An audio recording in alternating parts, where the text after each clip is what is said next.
के सार से हुलहुल हुलहुल जय ही जय माला लागी माए बाप की जिला भोजी अगी धनुष के तोड़ना। श्रीलता जी भावपूर्ण निवेदन करते हुए कहते हैं सिर ही जय माला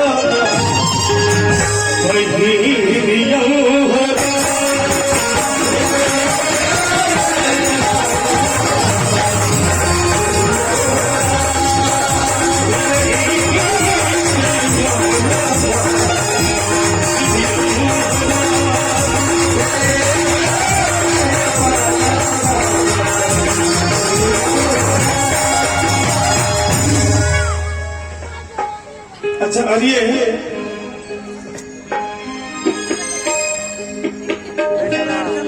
अच्छा बउआ नीलेश और बउआ यशराज दोनों के तरफ से दोनों के मिलाकर श्री राम जानकी विवाह महोत्सव में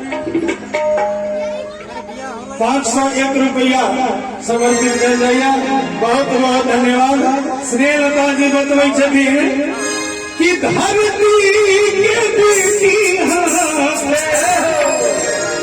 पहिरू जय माला